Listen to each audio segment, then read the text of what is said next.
बिस्मिल्लाहिर्रहमानिर्रहीम।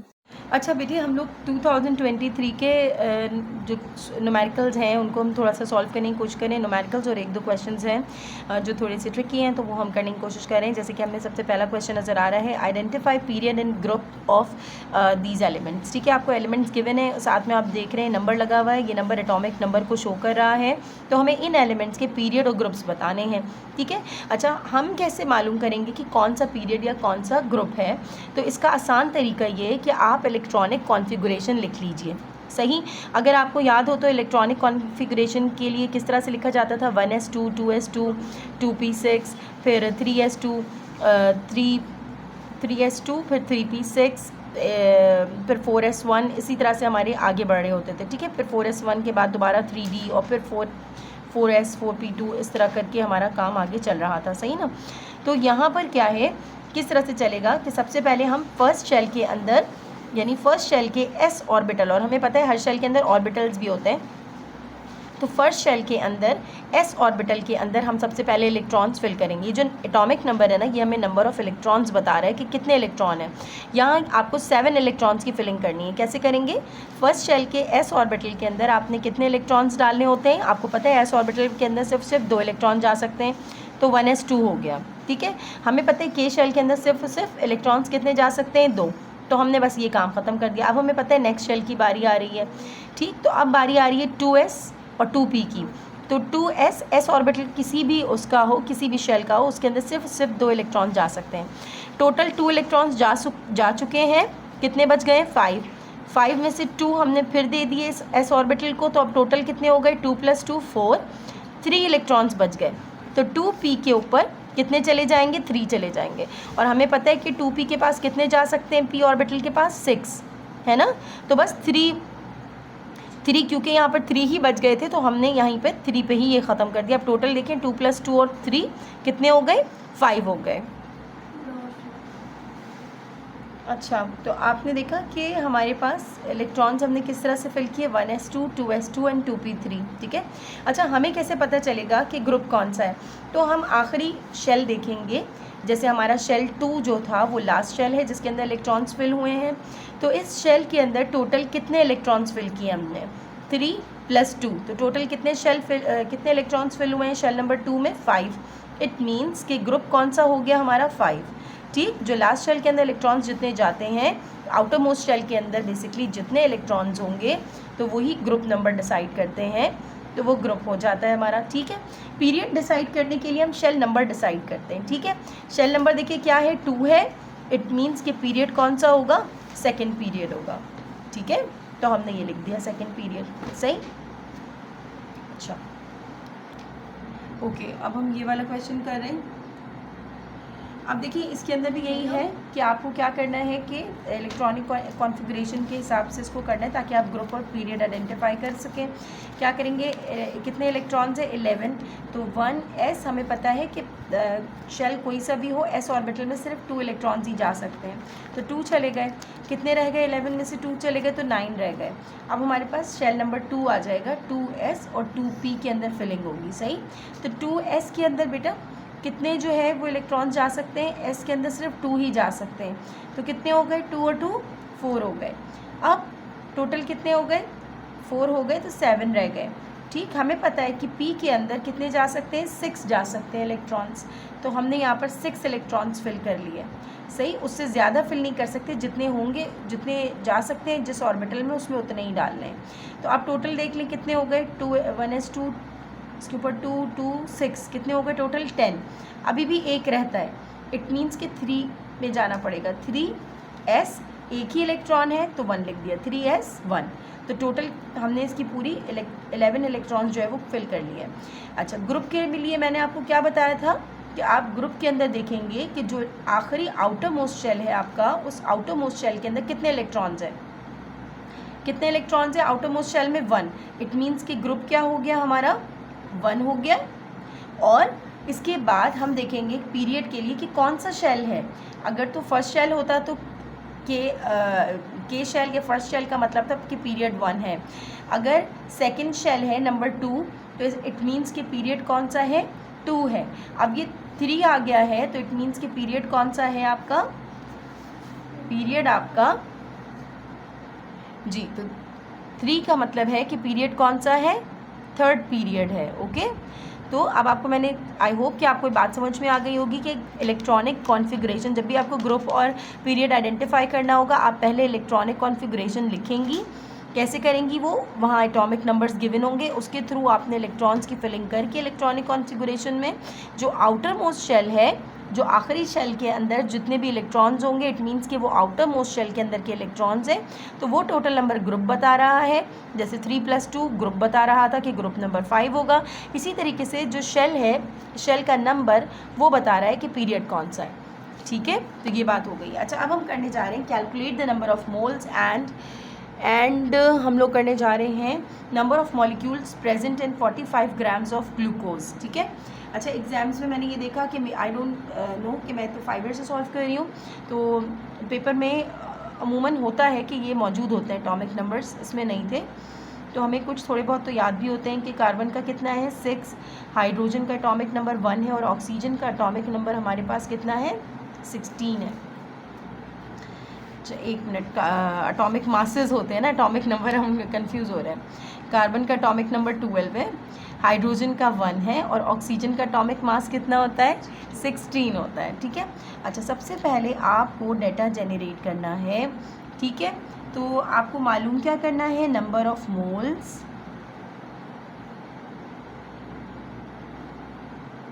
फिर आपको मालूम करना है नंबर ऑफ मॉलिक्यूल्स। मोल और मॉलिक्यूल्स में कंफ्यूज मत होइएगा, मोल्स अलग चीज़ होती है, मॉलिक्यूल्स और एटम्स एक चीज़ होती है। ठीक, एटम्स 2 या 2 से ज़्यादा होंगे तो ऑब्वियस है कि प्लूरल हो गए एटम्स, और एटम्स का प्लूरल जो है वो मॉलिक्यूल्स होता है। ठीक है। अच्छा, नेक्स्ट चीज़ आपको क्या गिवन है 45 ग्राम्स। ग्राम्स का मतलब है कि ये मास गिवन है, तो मास जो है वो हमारे पास कितना है 45 ग्राम्स। ठीक। अच्छा, अब आपको यहाँ पर एटॉमिक नंबर्स आर गिवन कि कार्बन 12, H1 और O16, और हमें क्या करना है मॉलिक्यूलर मास इसका निकालना होगा, है ना। तो हम इसका मॉलिक्यूलर मास चाहें तो डाटा में ही कंप्लीट कर लें, हमारे लिए काम आसान हो जाएगा।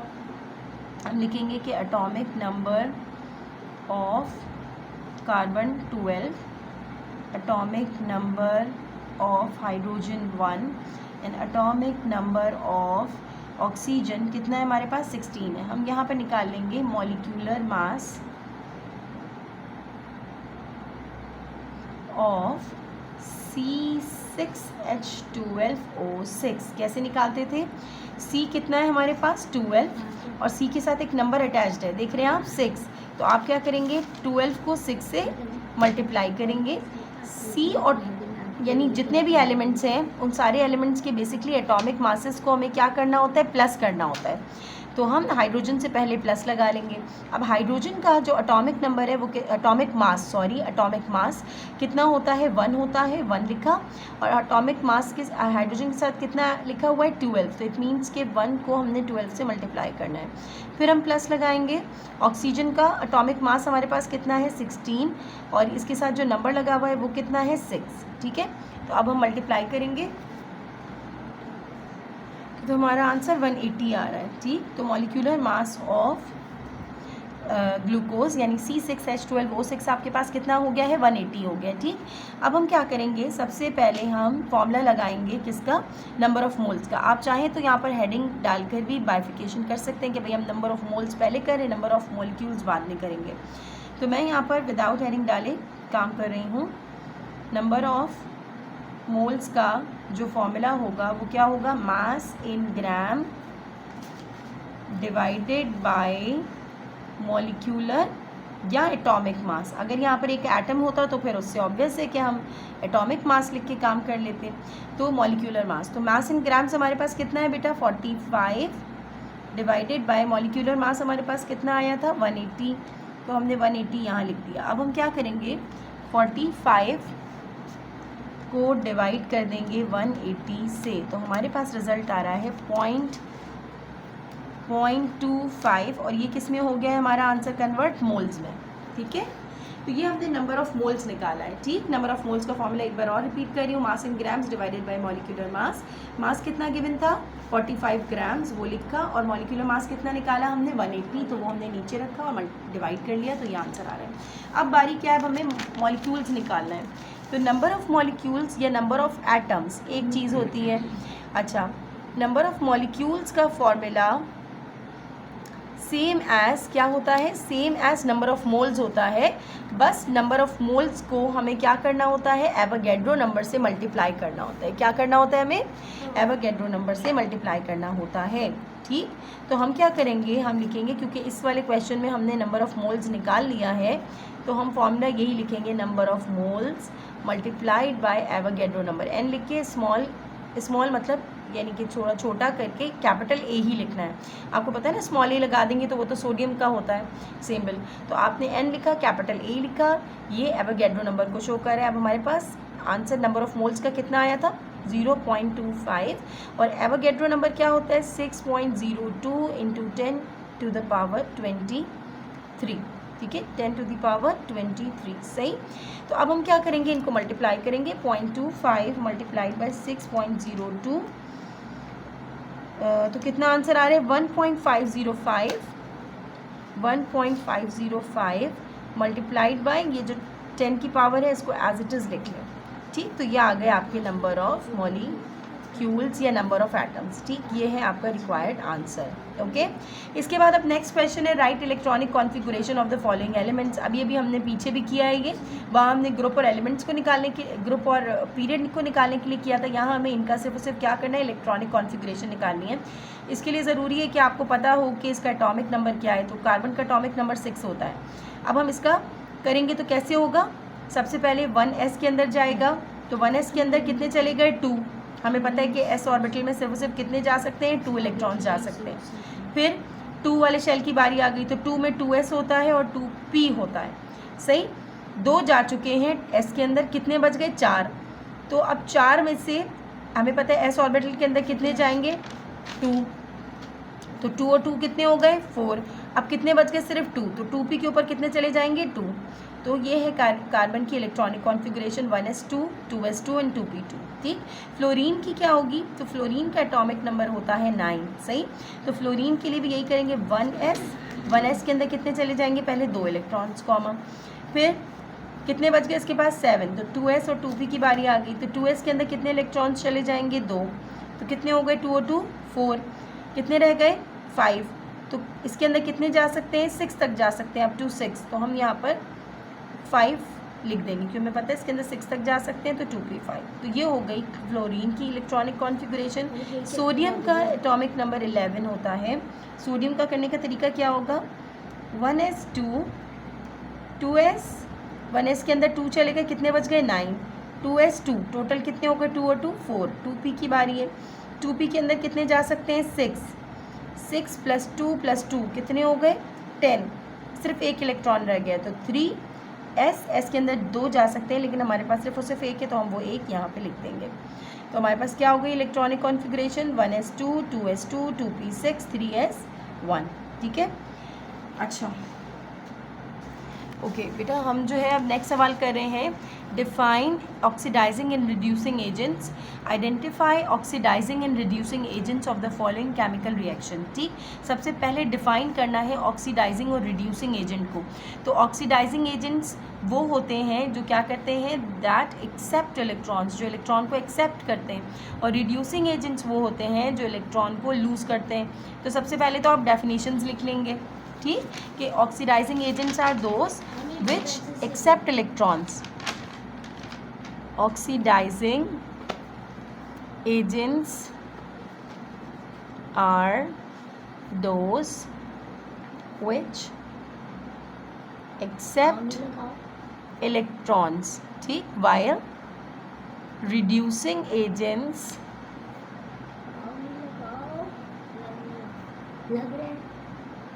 are those which lose electron, जो इलेक्ट्रॉन को क्या करते हैं, लूज़ करते हैं, वो रिड्यूसिंग, और जो एक्सेप्ट करते हैं वो क्या कहलाते हैं, वो ऑक्सीडाइजिंग एजेंट कहलाते हैं। ठीक है, अच्छा, अब हमारे पास एक इक्वेशन दी गई थी कि Zn + Cl2 और ZnCl2। अगर डेफिनेशन है आपके पास तो डेफिनेशन के लिहाज से देखें कि यहाँ पर क्या हुआ है।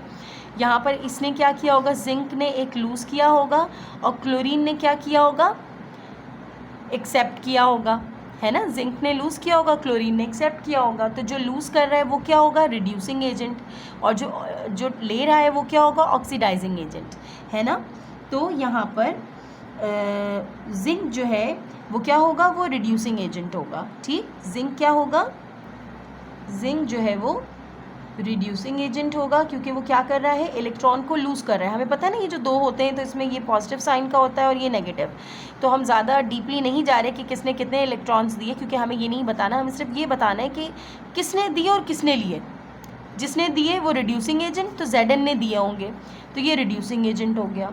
और क्लोरीन ने क्या किए, लिए होंगे, तो क्लोरीन क्या हो जाएगा हमारा, क्लोरीन हमारा ऑक्सीडाइजिंग एजेंट हो जाएगा। जो लेगा वो ऑक्सीडाइजिंग एजेंट, और जो देगा वो क्या हो जाएगा, वो रिड्यूसिंग एजेंट हो जाएगा, ठीक। अगर सपोज कर लें कि दो हैं तो आपको पता होना चाहिए, यहाँ पर सपोज कर लें ZnCl2 होता तो इट मीन्स वहाँ पे क्या होता है, Zn दे रहा होता और क्लोरीन क्या होता, नेगेटिव साइन का होता, तो हमें वैसे समझ में आता, ठीक। तो अभी और आगे आएंगे तो मैं इंशाल्लाह और भी एक्सप्लेन कर दूँगी। अब हमारे पास है balance the following chemical equations bye inspection method, वही सेम मेथड है, इंस्पेक्शन लिख दिया गया है, तो आप घबराइए नहीं, इसे देखकर बस क्या करना होता है, वही कोफिशिएंट्स को आपने मल्टीप्लाई करना होता है, बराबर करना होता है और बस, ठीक है ना। तो सबसे पहले आप देख लें कि आपके पास क्या क्या है, तो यहाँ पे K है, यहाँ पहले रिएक्टेंट लिख लें ताकि आपको पता चल जाए कि आपके पास अभी टोटल इनिशियल स्टेज पर रिएक्टेंट के अंदर कितने एलिमेंट्स के क्या नंबर है आपके पास और प्रोडक्ट कितना है। तो KNO 3 ही सब्सटेंसेज हैं, यहाँ भी KNO 3 ही सब्सटेंसेज हैं। K आपके पास यहाँ पर कितना है 1, N भी कितना है 1, O कितना है आपके पास 3, इधर K क्या है 1, N क्या है 1 और O कितना है 2 और ये 2, कितने हो गए टोटल O 4 O's हो गए, ठीक। अब दोनों को आपने बैलेंस करना है, तो बैलेंस करने के लिए आप क्या करते थे, कोफिशिएंट को मल्टीप्लाई करके देखते हैं, है ना। तो अगर हम लोग यहाँ पर K के साथ 2 ले लें तो कितना हो जाएगा, 2 पोटेशियम 2 नाइट्रोजन और ये वाला 2 और वो वाला 2 क्या होंगे, मल्टीप्लाई होंगे, तो 2 2s आर 4, O कितने हो जाएंगे आपके पास 4 हो जाएंगे, तो टोटल 4 O यहाँ हो जाएंगे और ये 2 O's हैं, तो ये टोटल कितने हो जाएंगे 6 हो जाएंगे, ठीक। और यहाँ पे फिर हमें क्या कर सकते होंगे, यहाँ पर हम ये कर सकते होंगे कि हम ये कर लें कि यहाँ भी अगर 2 लगा दें, ठीक, यहाँ भी अगर हम लोग 2 लगा दें तो 2 लगाने पर क्या होगा, पोटेशियम नाइट्रोजन ये दोनों तो 2 2 हो जाएंगे, यहाँ टोटल कितने ऑक्सीजन है हमारे पास 6, तो यहाँ भी 2 लगाने से ये 3 के साथ वो 2 जब मल्टीप्लाई होगा तो 2 3s आर 6, क्या हो जाएंगे 6 O's हो जाएंगे। इट मीन्स कि 2 अगर मैं यहाँ लगा दूँ यहाँ लगा दूँ तो मेरी इक्वेशन क्या होगी, बैलेंस हो जाएगी, ठीक।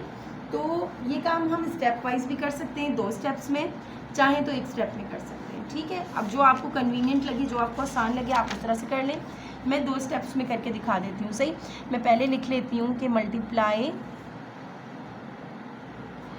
KNO3 बाय 2, जब हमने KNO3 को 2 से मल्टीप्लाई किया तो इक्वेशन क्या आ गई, 2KNO3, अच्छा और ये हो गया यूँ, सॉरी ये वाला साइन आ गया, और बाकी हमने यहाँ अभी कुछ भी नहीं किया, यहाँ हमने कुछ भी नहीं किया। तो अब यहाँ की सिचुएशन ज़रा हम पीछे दोबारा इस तरह से रिएक्टेंट और प्रोडक्ट के लिहाज से नोट डाउन कर लें, ये करना आपके लिए हेल्पफुल होता है क्योंकि आपको बार बार पता चल रहा होता है कि जो है आपके पास रिएक्टेंट कितने हैं और प्रोडक्ट्स आपके पास कितने हैं, ठीक। इस तरह आपको इक्वेशन बैलेंस करने में हेल्प होती है। तो आपके पास K कितना हो गया, यहाँ पर इस साइड पर आपके पास K जो है वो 2 हो गया, N भी 2 हो गया और 2 3s आर 6 O's हो गए, तो K2 N2 और O कितने हो गए 6। इस साइड पर K अभी भी 1 है, N अभी भी 1 है और O अभी कितने हैं 2 और 2 4 O's हैं, ठीक। तो अब हमें क्या करना था, हमने देखा था कि अगर हम यहाँ पर इसको KNO2 को किससे मल्टीप्लाई कर दें 2 से, है ना, 2 लगा दें इसके साथ कोफिशिएंट, तो क्या होगा कि यहाँ पे 2 होने की वजह से ये पूरी साइड भी कम बैलेंस हो जाएगी। तो हम यही लिख रहे हैं कि मल्टीप्लाई KNO2 बाय 2, तो क्या हो जाएगी इक्वेशन हमारे पास 2, यहाँ 2 ऑलरेडी लग चुका है, 2KNO3, यहाँ पे क्या हो रहा है हमारे पास, यहाँ पर हमारे पास लग गया है 2KNO2 प्लस O2। अब हम फिर से चेक कर लेते हैं रिएक्टेंट्स और प्रोडक्ट का, तो हमारे पास KN और O कितने हैं, K, N और O हमारे पास कितने हैं, ठीक। तो K हमारे पास यानी पोटेशियम हमारे पास यहाँ पे कितना है 2, नाइट्रोजन हमारे पास यहाँ पे कितना है 2 और 2 3 are 6, तो कितने ओज हैं, 6 ओज हैं। अब ज़रा हम इसको देखते हैं तो 2 हमारे पास यहाँ पोटेशियम कितने हैं 2, नाइट्रोजन भी हमारे पास कितने हो गए 2, ये 2 और ये वाला 2 मल्टीप्लाई होंगे तो 2 2s are 4 O है, ये 4 O और ये वाले जो 2 ओज हैं तो टोटल कितने ओज हो गए हमारे पास 4 और 2 6 ओज। इट मीन्स की इक्वेशन क्या हो गई है, बैलेंस हो गई है, ठीक है। सिमिलरली हम यहाँ पे भी काम करेंगे। अच्छा, अब हम यहाँ पे काम करेंगे तो यहाँ पे काम करने के लिए हम क्या करेंगे, वही रिएक्टेंट और प्रोडक्ट को पहले आप चेक कर लीजिए। यहाँ पर कैल्शियम है, हाइड्रोजन है और ऑक्सीजन है, यहाँ पे भी सेम है। कैल्शियम कितना है आपके पास बेटा 1, हाइड्रोजन कितना है आपके पास 2 और ऑक्सीजन कितना है आपके पास 1। कैल्शियम आपके पास कितना है 1, यहाँ पर देखें अगर तो ये ब्रैकेट के बाहर 2 लगा है, तो ब्रैकेट के बाहर 2 लगा होने का मतलब है कि O भी 2 है और H भी कितना है 2 है, ओके। तो O यहाँ पर, O तो यहाँ पर 2 है, लेकिन अगर आप गौर करेंगे तो यहाँ पर H कितने हैं आपके पास 2, तो ये 2 और ये 2 टोटल कितने हो गए H 4H हो गए और O कितने हैं यहाँ पर सिर्फ 2। अब आपको इन्हें क्या करना है, बैलेंस करना है। तो हाउ विल यू बैलेंस, आप देख रहे हैं कि यहाँ पर टोटल 4H हैं और 2 O's हैं, तो हम क्या करेंगे कि हमें यहाँ पर 4H हैं और 2 O's हैं, तो हमें यहाँ पर भी अगर हम 4H कर दें और 2 O's कर दें तो बात बराबर हो जाएगी, है ना। तो हम यहाँ पे ये कर सकते हैं बात को बराबर करने के लिए कि अगर मैं इस वाले H2O को 2 से मल्टीप्लाई कर दूँ तो इसको 2 से मल्टीप्लाई करने पर क्या होगा, 2 2s are 4H और 2 O's, तो ये बात मुकम्मल हो गई। 2 से मल्टीप्लाई करने पर 4H भी हो जाएंगे और 2 O's भी हो जाएंगे और कैल्शियम ऑलरेडी बैलेंस है, ठीक। तो बस हमें यहाँ पर एक छोटा सा काम करना है कि मल्टीप्लाई मल्टीप्लाई H2O बाय 2, तो ये हो जाएगा Ca प्लस 2H2O और यहाँ पर एज इट इज़ सब कुछ रहेगा, ठीक। आप नेक्स्ट में एक स्टेप में इनको बैलेंस करके दिखा दीजिए कि reactants and products CaHO CaHO, C आपके पास 1 है, H आपके पास 4 हो गया, O आपके पास 2 है, C आपके पास 1, H आपके पास 4 एंड O आपके पास 2। दिस इक्वेशन इज बैलेंस्ड, ठीक है। अच्छा, अब हम क्या करेंगे, अब हम ये करेंगे कि एक और है हमारे पास, ये भी बहुत आसान है। इसमें क्या करना है आपने, CO प्लस O2 है और यहाँ पे CO2 है, तो अगर आप देखें तो यहाँ पर 3 O's हो रहे हैं, 2 और 1 3 O हो रहे हैं और यहाँ पे 2 O हो रहे हैं। तो बेसिकली हमारे पास क्या मसला आ रहा है, O और C, O एक में 3 है, O एक में 2 है, C एक में 1 है, इसमें भी C हमारे पास 1 है। तो क्या करें, अगर मैं यहाँ पे 2 ले लूँ, ठीक, अगर मैं यहाँ पे 2 ले लूँ तो ये हो जाएगा 2CO यानी 2 कार्बन और 2 ऑक्सीजन और ये वाले 2 ऑक्सीजन और, तो टोटल कितने ऑक्सीजन हो जाएंगे 4 ऑक्सीजन हो गए, सही। यहाँ पर भी अगर मैं 2 लगा दूँ तो 2 कार्बन भी हो गए और 2 2s are 4 O's भी हो गए। तो ये थोड़ा शॉर्ट वे में कर लेते हैं, दोनों को एक साथ ही लिख लेते हैं कि multiply CO carbon monoxide by 2 and carbon dioxide को भी हम किससे मल्टीप्लाई कर रहे हैं, बाय 2। तो क्या हो जाएगी इक्वेशन 2CO प्लस O2, यहाँ पे क्या होगा 2CO2। तो अब रिएक्टेंट और प्रोडक्ट ज़रा देखिए क्या बराबर हो रहे हैं, कार्बन एंड ऑक्सीजन ना, तो कार्बन आपके पास यहाँ पर हो रहे हैं 2 और ऑक्सीजन ये 2 और ये 2, टोटल कितने हो गए 4। यहाँ पे भी देख लें, यहाँ पे कार्बन हो गए हैं 2 और ऑक्सीजन 2 2s are 4। तो आप देख रहे हैं कि रिएक्टेंट एंड प्रोडक्ट्स का अमाउंट बराबर हो गया, लिहाजा इक्वेशन इज बैलेंस्ड, ठीक। अब हमारे पास न्यूमेरिकल है एक दो, हम जल्दी जल्दी उन्हें भी कर लेते हैं। न्यूमेरिकल क्या है, the pressure of a sample gas is 3 atm and the volume is 5 litre. If the pressure is reduced to 2 atm then what would be its new volume. Pressure given है गैस का, आप अगर गौर करें तो 2 pressures और 2 volumes given है। सबसे पहले डाटा जनरेट कर लीजिए। पहले वाले प्रेशर को P1 कहिए, कितना है 3 ATM। फिर वॉल्यूम कितना गिवन है V1 5 लीटर्स। अच्छा, प्रेशर P2 कितना गिवन है बेटा आपको 2 ATM। V2 आपको मालूम करना है। तो हमारे पास एक फॉर्मूला होता था P1 V1 बराबर है P2 V2 के। तो आप सब्स्टिट्यूशन कर लीजिए। ठीक, आप क्या करेंगे 3 P1 की जगह पर आपने क्या लिखना है 3 लिखना है, V1 की जगह पर आपने लिखना है 5 इज इक्वल टू, फिर आपके पास P2 की जगह पर लिखेंगे आप 2 V2 एज इट इज़। ठीक, ये 3 5 15 हो रहा है, ये V2 इस 2 के साथ मल्टीप्लाई हो रहा है, तो जो चीज़ इधर मल्टीप्लाई होगी वो इधर आकर क्या हो जाएगी डिवाइड। तो जब आप 15 को 2 से डिवाइड करेंगे तो आई थिंक कि 7.5, हाँ 7.5 आंसर होगा आपका। ठीक, और ये लीटर में होगा।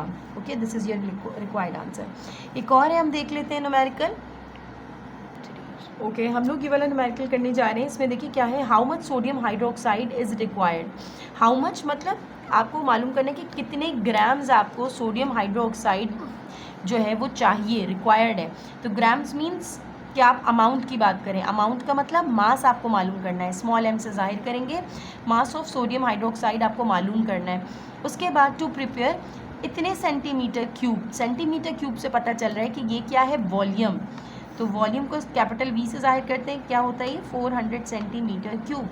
और ये जो कैपिटल M लगा है ना बेटा, ये कैपिटल M आपको बता रहे हैं कि मोलरिटी गिवन है। क्या गिवन है आपको, मोलरिटी ऑफ द सोल्यूशन कितनी गिवन है 0.3 M गिवन है। ठीक, अब आप क्या करेंगे, आप सबसे पहले फॉर्मूले की जानिब चलेंगे।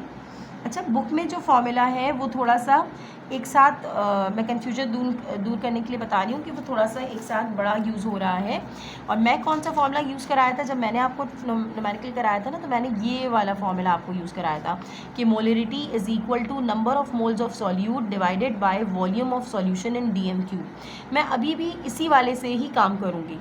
इस वाले से काम करने के लिए मैं पहले नंबर ऑफ़ मोल्स के ऊपर काम कर लूँगी। अभी खैर इस क्वेश्चन में तो हमें मास मालूम करना है, तो हम पहले नंबर ऑफ़ मोल्स निकालेंगे, उसके बाद हम नंबर ऑफ़ मोल्स के थ्रू हम मास निकालेंगे। ठीक, तो हम एक ही फॉर्मूला दिमाग में रखते हैं, ताकि 10 फॉर्मूले होंगे तो मसला होगा। बस आप ये दिमाग में रखिए कि आपको सबसे पहले सेंटीमीटर क्यूब को क्या करना है, डेसीमीटर क्यूब में लाना है। ठीक है, तो आप डेसीमीटर क्यूब में लाने के लिए 400 को आपने 1000 से डिवाइड कर लेना है। ठीक, तो जब आप 400 को 1000 से डिवाइड कर लेंगे तो आपके पास आंसर आ जाएगा 0.4 डेसीमीटर क्यूब। ठीक है, अब आप फॉर्मूला अप्लाई करेंगे कि molarity is equal to number of moles divided by volume in decimetre cube. ठीक है, अब मोलरिटी आपको कितनी गिवन है बेटा, आपको 0.3 गिवन है, आपने M की जगह पर 0.3 लिख लिया। नंबर ऑफ़ मोल्स आपको मालूम नहीं है, तो आप नंबर ऑफ़ मोल्स मालूम कर लेंगे। अच्छा, अब आप ये कहेंगे कि भाई मिस आपने तो लिखा है कि यहाँ पर मास मालूम करना है और आप नंबर ऑफ़ मोल्स लिख रही हैं। तो अगर आपको याद हो तो नंबर ऑफ़ मोल्स अभी हमने किया, आपने देखा था ना कि नंबर ऑफ़ मोल्स में मास होता है, तो आप नंबर ऑफ़ मोल्स के थ्रू मास निकाल लेंगे। अच्छा, अब देखिए वॉल्यूम कितना गिवन है आपको, यहाँ पर हमने डेसीमीटर क्यूब में कर लिया है, क्या आ रहा है वॉल्यूम 0.4। सही, अब आप क्या करेंगे, जो चीज़ यहाँ पर डिवीजन में है वो इस साइड पर आकर क्या होगी मल्टीप्लाई। तो यहाँ पर नंबर ऑफ़ मोल्स आपके पास क्या आ जाएगा 0.3 मल्टीप्लाइड बाई 0.4। सही, तो ये कितना हो गया बेटा 0.4 मल्टीप्लाइड बाई 0.3 कर लें तो क्या आ जाएगा 0.12 ये क्या आ गया है आपके पास नंबर ऑफ़ मोल्स। ठीक है, अब आप क्या करेंगे, अब आप नंबर ऑफ़ मोल्स का फॉर्मूला लिखेंगे। नाउ नंबर ऑफ़ मोल्स का फॉर्मूला क्या होता है बेटा, ये होता है mass in grams divided by molecular mass. ठीक है, अच्छा, अब आप कहेंगे मॉलिक्यूलर मास तो हमने निकाला ही नहीं, तो मॉलिक्यूलर मास किसका निकालना था हमें, सोडियम हाइड्रोक्साइड का, NaOH का। तो कोई बात नहीं, आप जो है ऐसा करें कि डाटा में ही हमारे पास जगह है, हम यहीं पर ही कैलकुलेट कर लेते हैं। ठीक है, तो हम यहाँ निकाल लेते हैं molecular mass of sodium hydroxide कितना हो जाएगा बेटा? सोडियम का हमें पता है एटॉमिक मास 11 होता है, प्लस ऑक्सीजन का 16 होता है, बीच में प्लस का साइन लगता था, हाइड्रोजन का 1 होता है, तो हमारे पास कितना हो जाएगा? 28 आ जाएगा बेटा, ठीक है 28। तो आपके पास एटॉमिक मॉलिक्यूलर मास कितना आ गया? 28। ठीक, आपके पास नंबर ऑफ मोल्स कितना है? 0.12। आपने इसकी जगह पे 0.12 लिखा। मास इन ग्राम की जगह पर आपने एज इट इज़ यही लिखा, डिवाइडेड बाय मॉलिक्यूलर मास अभी अभी आपने देखा कितना आ रहा है? 28। अब मास मालूम करना है, मास को यहीं रहने दें, ये 28 इधर डिवाइड हो रहा है, इस साइड पर आकर ये क्या हो जाएगा? मल्टीप्लाई हो जाएगा। तो हमारे पास मास कितना आ जाएगा? 0.12 मल्टीप्लाइड बाई 28, तो हमारे पास आंसर आ रहा है 3.36 ग्राम्स। ठीक, तो अगर आपको मोलरिटी पता हो तो आपने दोनों सूरतों में अगर मोलरिटी निकालनी हो तब भी यही फॉर्मूला यूज़ कीजिए, number of moles divided by volume in decimetre cube. ठीक है, और उसके अलावा फिर आप ये कर सकते हैं स्टेप। ठीक है, यहाँ पे आपने क्या किया कि नंबर ऑफ मोल्स निकाल लिया, फिर आपने ये वाला स्टेप किया। ठीक है, तो ये आपका यहाँ पे 2023 का जो ईयर है वो कंप्लीट हो जाता है।